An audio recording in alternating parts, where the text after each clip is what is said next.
1955, in the Fender Valley of the Wirral Peninsula, the body of a woman was found in a pillbox. The perpetrator was never caught. This is the unfinished story. What is a pillbox? Well, a pillbox has military origins. It's a type of blockhouse or concrete guard post normally equipped with loopholes through which to fire weapons. In effect, it's to protect against small arms fire and grenades. There are a few remaining pillbox on the peninsula, but the one in question is no longer standing. On the Fender Valley, in between the Mid-Wirral Railway and the Fender River, Prenton and Woodchurch, only the base remains. On the 24th of September 1955, Peter Williams, then aged 11, went out with his friends and left his home on Walby Close in Woodchurch. With him went Brian, 11, and John, 12. They came here to the old World War II pillbox used by the local Home Guard. Peter took a peek inside and saw what he thought was a dummy, but when he took a closer look, he was shocked to find it was the body of a woman.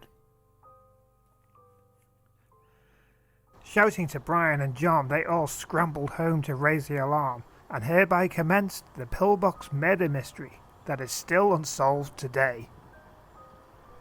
Police were quickly on the scene. The then unidentified woman was between 50 and 60 years of age, strangled and mutilated. A murder investigation was launched, and a top Scotland Yard detective was brought in and was hopeful of a breakthrough. Eventual police reports announced that a woodsman from Birkenhead Corporation told the police that on the morning of the day he had found a trail of footprints in the still wet dew and drenched grass leading out of the wood near the pillbox. Other members of the public came forward to provide any information that they thought would be helpful.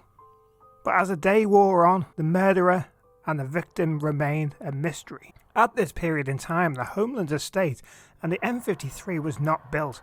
However, the footpath in question, which is still there now, connected Woodchurch Road to Upton Station.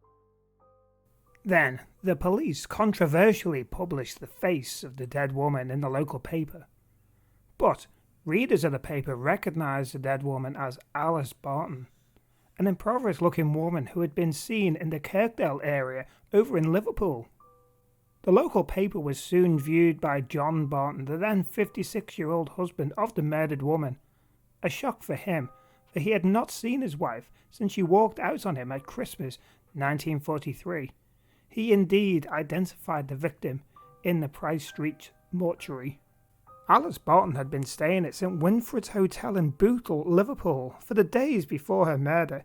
The hotel, that no longer exists and is now in what is the Freeport of Liverpool docks, was close to the end of the still in use Liverpool Overhead Railway that closed 2 years later, possibly a form of transport that was used on the day in question to get to Liverpool city centre, then either train or ferry to the Wirral.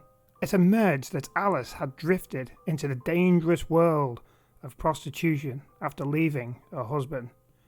Soon began a massive manhunt for Alice's killer, scouring the area for clues and making door-to-door inquiries. 40,000 people were also quizzed regarding the murder, but the case went cold for 55 years until 2010. From the Wirral, Amy Buckley came forward claiming her grandfather was the killer. Her suspicion that her dad's dad, who frequented the local pub, was involved with the murder. She said, "One night he came home wearing blood-soaked clothes, demanding that my nan was to burn them.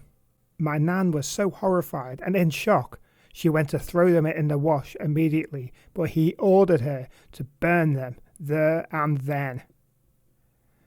Days later, the paper reported the murder of Alice Barton. She added, "The killer has never been found, and from my granddad, no words have ever been said about it." It is understood that the grandfather in question is no longer alive, so as of 2020, the case remains open.